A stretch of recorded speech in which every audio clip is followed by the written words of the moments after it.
Welcome to Oxford Community Television News. I'm Elgin Nichols. And I'm Terry Stiles. And happy spring, everybody. Even though it's still a bit chilly, the days are getting longer. Coming up this week, 2 women are caught shoplifting in Oxford. And it's election year again. Learn what new tax proposals await you on this year's August and November Oxford ballots. Stay tuned and learn more about these stories and others. The local news begins right now.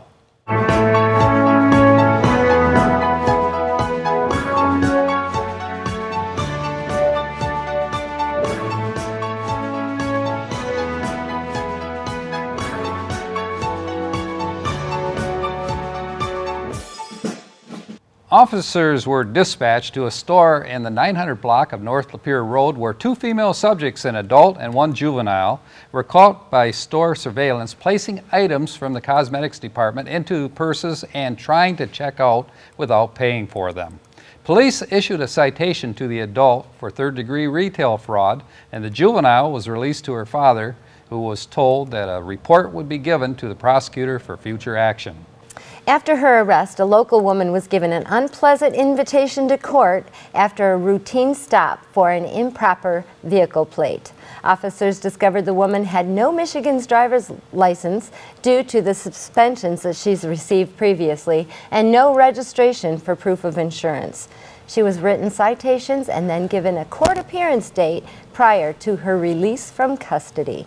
Oxford Village Police were called to the rear parking lot behind a downtown restaurant in the southwest quadrant where a fight was in progress. When officers arrived, one of the participants began to disagree with officers, at which time a taser was used to make the subject more agreeable, and it worked.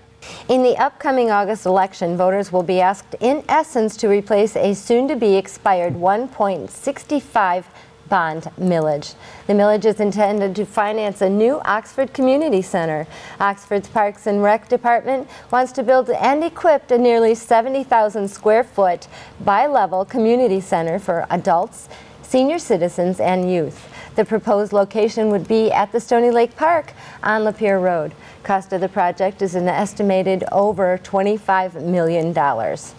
And speaking of taxes, in the November election, the Oxford Fire Department will be seeking a 6-year, $3.9 mil property tax increase. Currently, residents are paying 1.5 mils. If approved, the higher tax would start with the December 2015 collection and end December 2020. According to Oxford Fire Chief Pete Schultz, the money is needed for additional manpower, station space, and to recondition fire trucks. The Oxford Village Council approved a potential long-term fix for the badly pothole-ridden stretch of West Burdick known as Cemetery Hill. The Village Council directed Village Manager Joe Young to have the nearly 2,000 square foot section of road between Ashley Way and South Waterstone Drive repaired once and for all.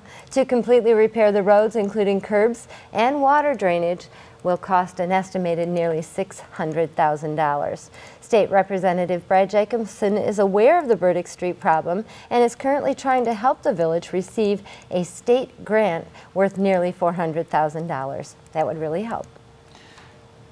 15 teams from Daniel Oxford, and Leonard Elementary Schools gathered to show off their Lego models. The teams used Lego bricks to build models that depicted natural disaster scenes such as a volcanic eruption or a wildfire. Coordinator Daniel Kavik said he soundly believes such an exercise teaches kids to be independent thinkers and to work as team players. Awards were given at the conclusion of the event. Well, kid, what do you think?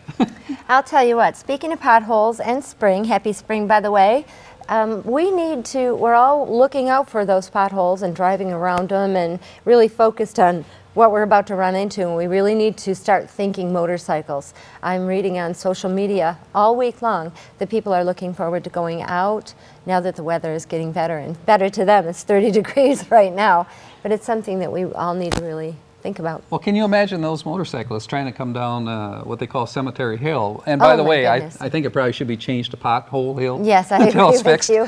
Yeah, it really should. But you're right. Motorcyclists, I mean, most of them are careful drivers. But I have seen some that are weaving in and out of traffic. Not such a good idea. No, that and you got to look out for the other guy. Okay. That's it for Oxford News this week. If you'd like to learn more about these stories that we've just talked about and more, pick up a copy of the Oxford Leader at any of your local stores. And coming up next on OCTV, more news. First, Oxford Local Sports, then join Dave Kenny with his Automotive Talk Show and Science in the News programs. Right after those reports, I'll be back with your weekly calendar of events. This is Oxford News This Week. I'm Terry Stiles. And I'm Elgin Nichols. And remember, always be kind to your friends and neighbors, and thanks for watching.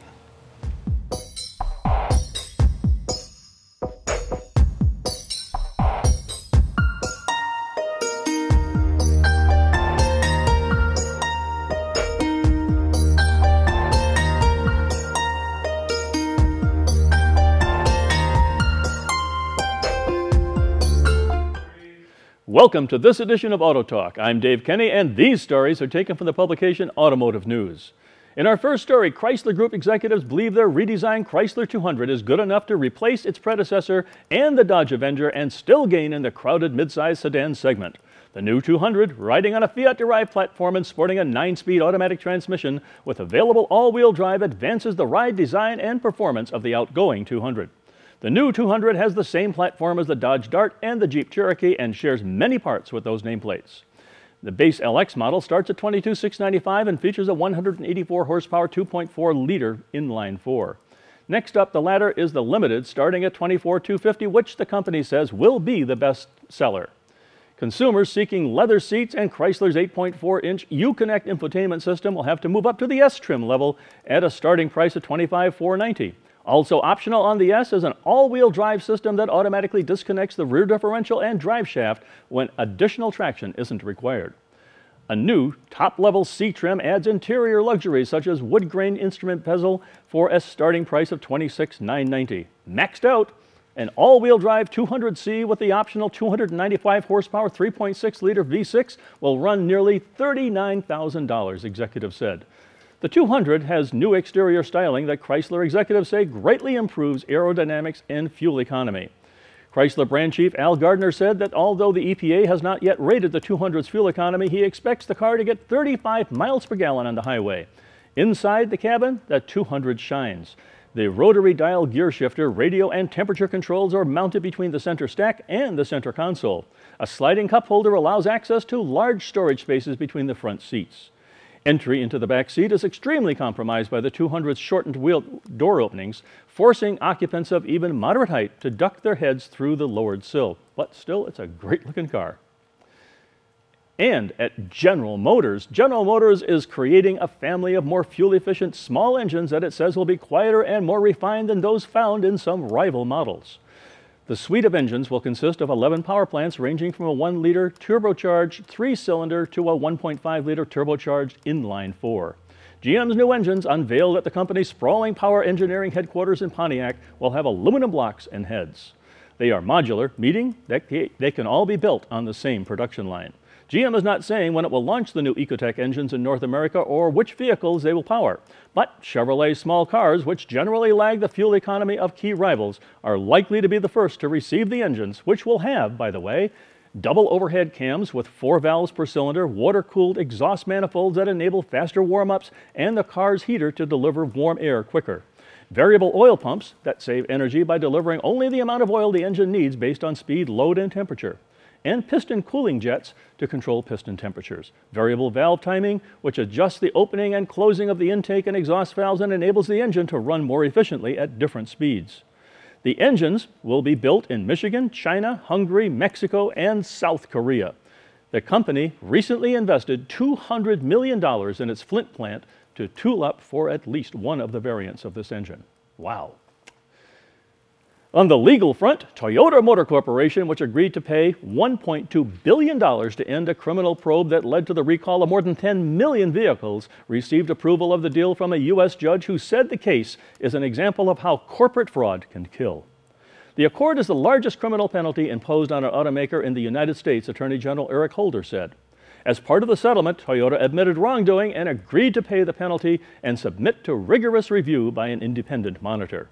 Toyota was charged with wire fraud, which the government agreed not to prosecute for 3 years as long as the company continues cooperating with authorities. And on the recall front, Honda Motor Corporation is recalling, nearly 900,000 Odyssey minivans that could catch fire. Honda says the 2005 to 2010 Odysseys built in Alabama have a fuel pump part that could crack and cause a fuel leak, increasing the risk of fire. The company said it has no reports of fires or injuries related to the problem. Honda said the proper repair parts won't be available until summer. In the meantime, it will provide interim parts to customers who will be notified beginning in April. Well, that's all for this edition of Auto Talk. I'm Dave Kenny, and as always, may the wind be at your back as you cruise down life's highways. Stay tuned to Oxford Community Television, and we'll be right back. I see it! I see it! There are some moments only the forest can inspire. Find yours at discovertheforest.org. I'm John Ochins, and welcome to the Oxford Wildcat School Update. The Oxford School Board met this week, and a big topic for discussion was MEP scores. Out of 17 areas tested, we were above the county average in 10. We tested above the state average in all 17. Assistant Superintendent Dr. Jim Schwartz and OMS Principal Ken Weaver remind us that scores themselves don't mean everything. Looking at them over time with the same kids is really the key. Weaver says if you want to improve, you need to consider placing more resources with the lower grade. Case in point, when we move to fourth grade from third grade, we're actually above the state by 17%, above the county by 5% in math. When you move to fifth grade, we're above the state by 20% nearly, and above the county by 8%. So we may be slow to start, but then we accelerate as we move up in the grades again in reading and in math. The last thing I would say, that if you want to see at this point MEP scores go up, you really do have to throw resources, and it's a tough decision in these budget times, but you do have to throw the resources for interventions in that at the elementary level. They really need to, if their scores go up, mine will follow suit. If you looked at one of the trends in this, basically once they get above the county average, and they average like anywhere from 3 to 5 percentage points above the county average, it stays that way all the way through. So if you do any bump in scores at the lower level, that should eventually ripple through the district as we move through. Ken Weaver and Dr. Jim Schwartz. They say the first 3 years you learn to read, and after that you read to learn. DECA stands for Distributive Education Clubs of America. They encourage entrepreneurship in our high school and college students in the areas of marketing, finance, hospitality, and business management. 30 Oxford High School students won their events in the group state competition at the Renaissance Center in Detroit this month. They will go on to compete in DECA's International Conference in May in Atlanta. 18 kids from Oxford and Clear Lake Elementary Schools and Oxford Middle School attended the Academic Games State Tournament in Grand Rapids this month. This is a math, language arts, and social studies competition. Team Ice Cubes, made up of Andrew Hazelton, Michael Brown, Dakota Streeter, Faith Deigel, and Michael Dwong, took home the state championship. They got medals in every game, 1 bronze, 1 silver, and 3 gold. Way to go, guys. I'm John Ochins, and that's the Oxford Wildcat Schools Update for this week. Have a good week, and I'll see you next week. I'm a teacher. Let me tell you what I make. I make learning a privilege, not a chore, and frustration a tool, not an obstacle. I make working hard seem easy and giving up impossible. I make an old subject feel like a fresh thought, and unconventional methods common. I'm a teacher. I make more.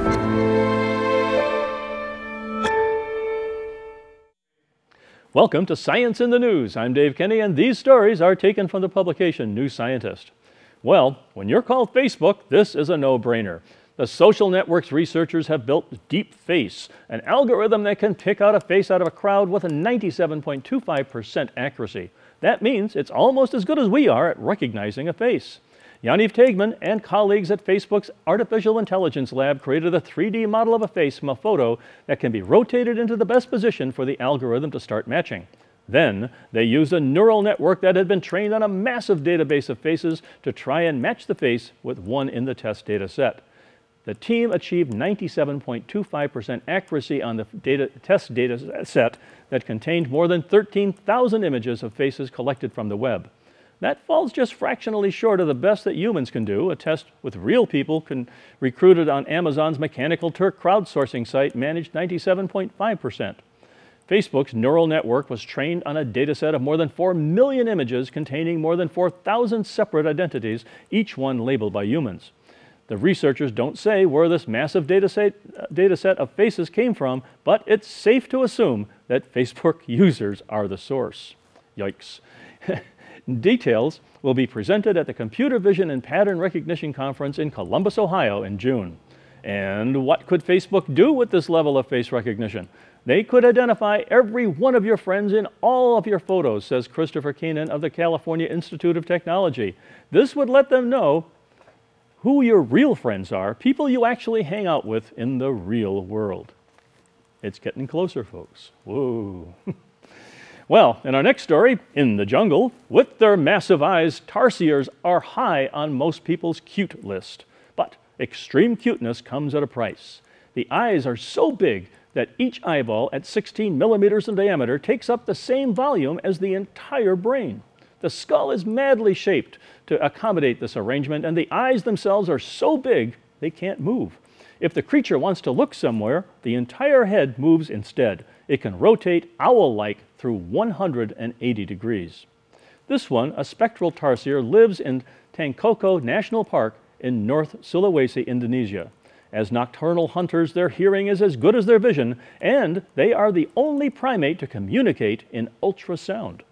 They are partial to insects, happily tackling and eating grasshoppers and beetles half their size. At rest, they're only 9 centimeters tall, the shortest primate in the world. But their legs are monstrously long, the result of an extension of their tarsal bones in the foot that allows them to leap up to 6 meters. They might be primitive on the primate family tree, but they are certainly pretty cool. Jürgen Freund, who is based in Cairns, Australia, says you never get much time with tarsiers. It was always a short photo session when they bounce away into the forest in no time, he says. Freund got up at 3 a.m. to get this particular shot. Oh yes, there are those long toilet fingers. Ugh. They are specially adapted claws for scratching in those hard-to-reach places. Cute. Ew. And in space, you're looking at the face of the Big Bang seen for the first time. This swirl of color is the first clear signal of primordial gravitational waves picked up by a lab at the South Pole. It's a visualization of the data from an experiment called BICEP-2. Blue and red shadings show the intensity of the clockwise and anti-clockwise twisting in the polarization of the cosmic background radiation. Scientists working with the BICEP-2 collaboration announced their discovery with this image. The distinctive eddies made by the waves are more pronounced than the team expected. Models had suggested that gravitational waves from this early era would be incredibly weak and perhaps even undetectable, but surprise, surprise, surprise. Well, that's it for this edition of Science in the News. I'm Dave Kenny. Stay tuned to Oxford Community Television, and we'll be right back. Traditional light bulbs actually generate 9 times more heat than light. Switch to energy-saving bulbs. Saving energy saves you money. Welcome to another segment of the news we call your weekly calendar of events, where we feature your weekly calendar of local Oxford and Addison community events, including charity, special fundraisers, and general community information. If you or your organization would like help to get your message out to the public, contact us for detailed information at our studio phone number 248-628-9658, or you can go to our website at occtv.org.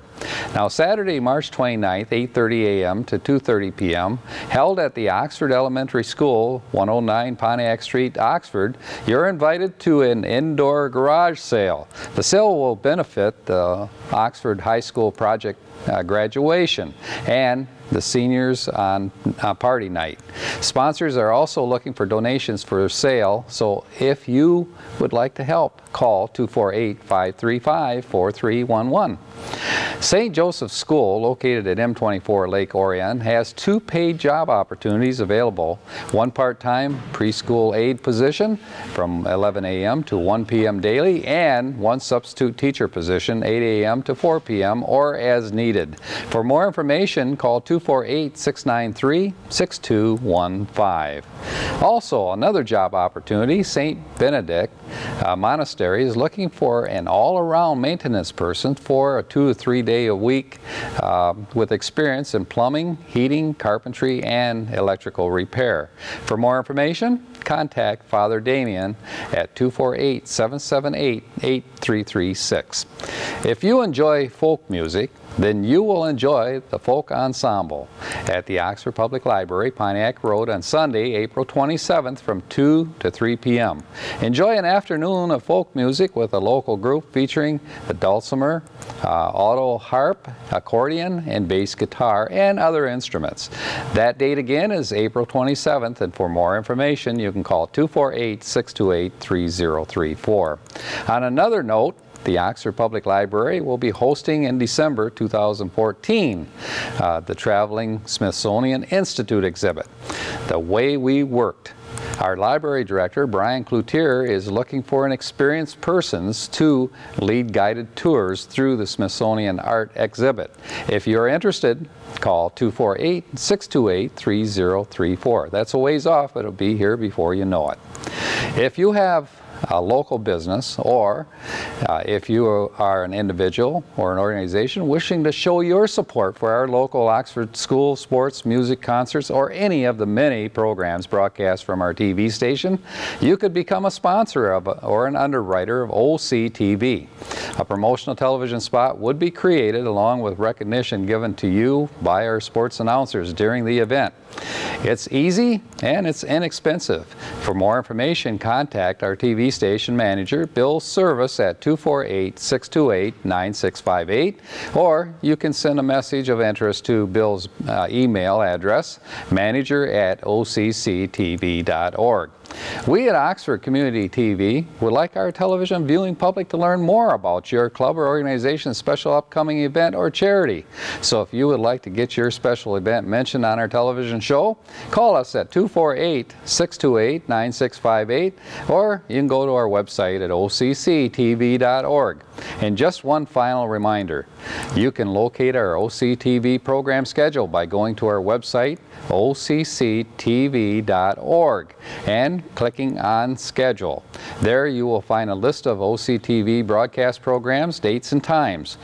One program I recommend is my good friend Bill Service, who always has interesting local stories and interviews on our Community Access program.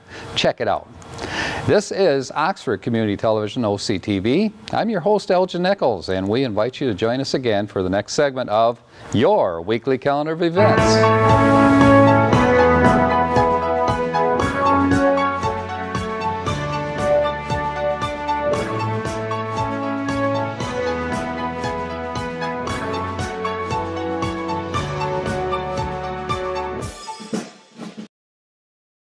Up, college is hard. Down, those books are heavy. My sport is football, but my passion is education. Right up here. So every year I take promising high schoolers on a college tour Lights there, darts there. to show them that higher education means a brighter future. My name is Nnamdi Asamoah. I don't just wear the shirt, I live it. You can be a reader tutor, or mentor too. Take the pledge at liveunited.org/volunteer.